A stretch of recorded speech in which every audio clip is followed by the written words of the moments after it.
सगळ्यात आधी तर 23 तारखेपासून मेजॉरिटी आलेलं हे सरकार आहे आणि तब्बल 20 दिवस होऊन गेलेले आहे. 21-22 दिवस होत आहेत. अजून पूर्ण मंत्रिमंडळ नाही. मुख्यमंत्री आणि 2 उपमुख्यमंत्र्यांकडे कोणत्याही खात्याचा कारभार नाही. अशा पद्धतीने या राज्याचा कारभार चालू आहे. मंत्रिमंडळाचा विस्तार 8 तारखेला होईल, 7 तारखेला होईल, 12 तारखेला होईल, 13 तारखेला होईल, 14 तारखेला होईल. आज 14 तारीख आलेली आहे. आता 15ला होणार असं म्हणतात. खरं काय खोटं काय आता देवाला माहीत म्हणण्यापेक्षा मोदी आणि शहांना माहीत, एवढंच म्हणता येईल.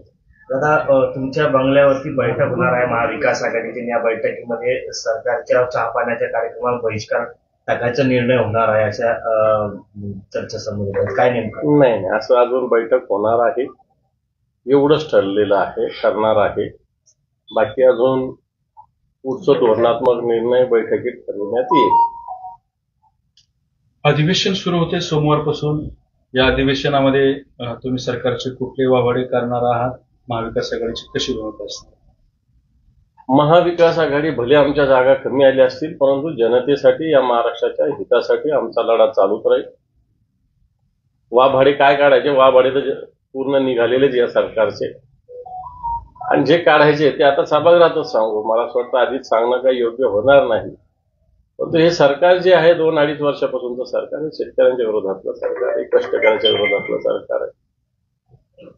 हे सरकार कशा पद्धतीनं आलं अजून जनतेलाच कळालं नाही, अशा प्रकारची स्थिती आहे.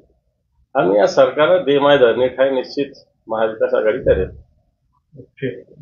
संजय राऊत म्हणाले की पूर्ण बहुमत मिळाल्यावरही पाशवी आणि सैतानी बहुमत असा त्यांनी उल्लेख केलेला आहे.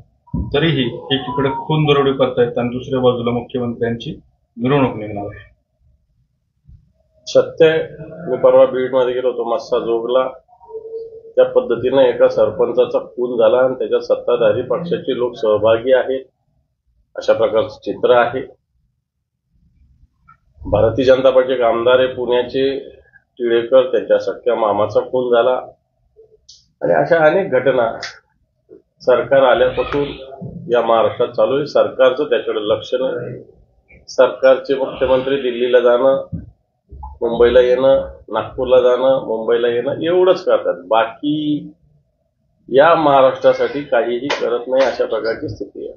लाडक्या बहीण योजनेच्या जी 6वा हप्ता आहे त्याची प्रतीक्षा महिलांना लागलेली आहे.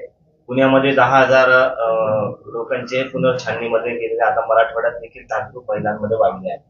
काय वाटतं, 6वा हप्ता लवकर मिळेल? 21 की 15 कसं बघतात?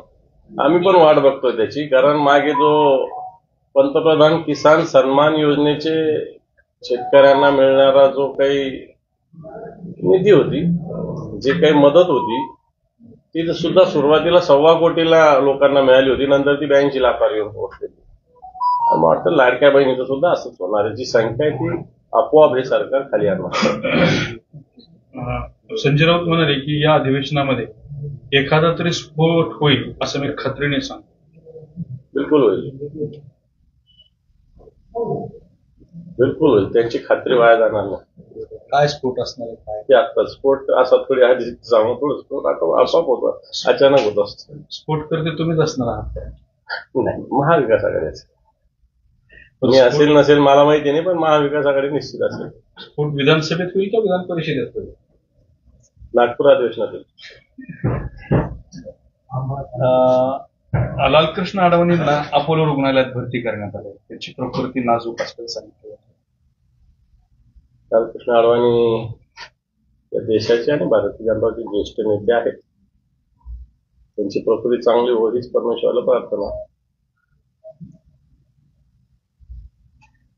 दादा, जे राशनचं धान्य होतं जवळपास हे ई-पॉज मशीन मध्ये ते अपडेट न झाल्यामुळे, सर्व्हर डाऊन झाल्यामुळे राज्यातली जवळपास कोट्यावधी जनता त्याच्यापासून वंचित आहे. आता नाताळचा सण आहे, अशा पद्धतीने ते मिळायला पाहिजे होतं. दुकानात धान्य आहे परंतु ते राज्यातली आणि देशातली ही स्थिती आहे. अनेक शेतकऱ्यांना सुद्धा या योजनेचा लाभ मिळत नाही. अनेक सर्वसामान्य माणसाला या योजनेचा लाभ मिळत नाही. सरकार घोषणा तर करतं एवढ्या कोटी लोकांना दिलं तेवढ्या कोटी लोकांना दिलं, परंतु प्रत्यक्षात जनतेच्या झोळीत हे पडत नाही, हे सत्य आहे. बरं, दुकानात आहे ऑलरेडी, प्रत्येक दुकानात पोहोचलंय, पण ते लोकांना दुकानदारांना देखील वाटता येत नाही, अशी अडचण निर्माण झाली. असून काय फायदा नाही. कोणाला द्यायचं, त्याचं अधिकृतरित्या काय, त्याचं ते जे स्वॅपिंग मशीन आहे तिथलं ते चालू आहे का. आता या सगळ्या गोष्टी तांत्रिक कारणामुळे ते दिल्या जात नाही.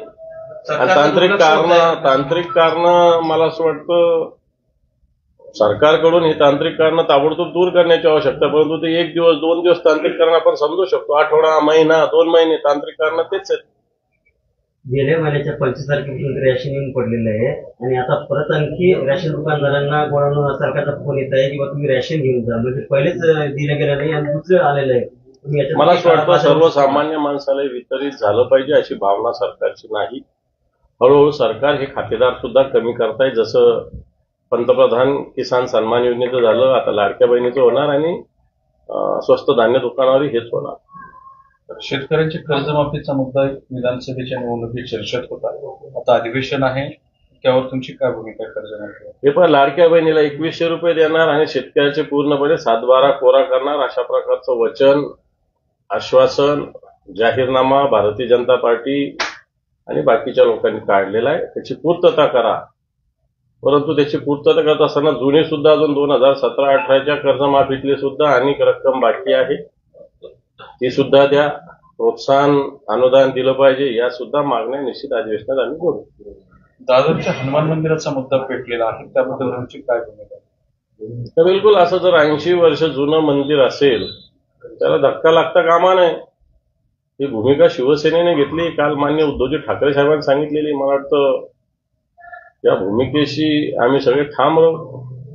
कारण इकडे सरकार हिंदुत्वादी म्हणतं आणि मंदिरावर जर हातोडा पाडण्याचं काम करत असेल तर ते चुकीचं आहे. हॅलो,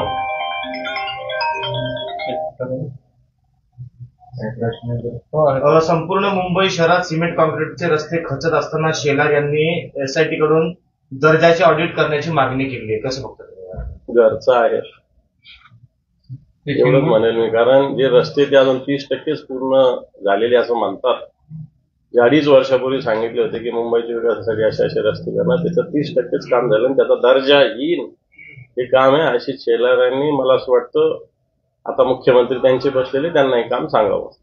बरं, हिंगोलीमध्ये एका शासकीय रुग्णालयामध्ये कुटुंब नियोजन झालेल्या अनेक महिलांना 43 महिलांना फरशीवर झोपवण्यात आलं होतं. हा धक्कादायक प्रकार समोर आलाय. कॉट नसल्यामुळे या परिवार नियोजन केलेल्या महिलांचे कसे हाल झाले? हे चुकीचं आहे. मला असं वाटतं जर नियोजन नव्हतं तर तशा पद्धतीनं तिथं ऑपरेशनच शस्त्रक्रियाच व्हायला नाही पाहिजे होत्या. तशा पद्धतीत झालं. निश्चित याची चौकशी करण्याची मागणी आम्ही करू. आदित्य ठाकरे हनुमान मंदिरात जाणार आहेत दादरला आणि त्याच वेळी किरीट सोमय्या सुद्धा जाणार आहेत.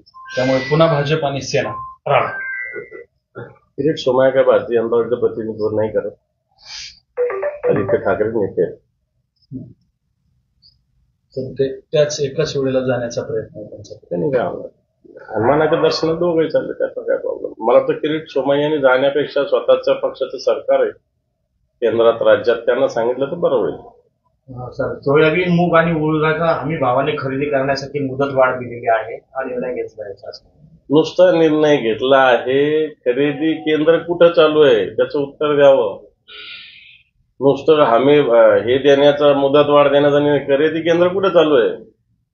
खरेदी केंद्र चालू नाही तर त्या हमी भावाच्या मुदत वाढीला कोणता अर्थ आहे? ओके दादा, आपण पीक विमा 1 रुपयामध्ये भरला जातो, मात्र तो पीक विमा भरण्यामध्ये शेतकऱ्यांमध्ये उत्साह दिसून येत नाही. जवळपास संभाजीनगर जिल्ह्या एकट्यामध्ये 1.25 लाख शेतकऱ्यांनी पीक विमा भरला नाही गत वर्षी. कसं मिळतच नाही, त्यामुळे शेतकरी उत्साहित नाही. पीक विमा कंपनीचं खळगी भरण्याचा तो प्रकार आहे. त्याच्यामुळे शेतकरी मला असं वाटतं असा निर्णय घेतो की आता पीक विमाच भरू नये, कारण मिळतच नाही.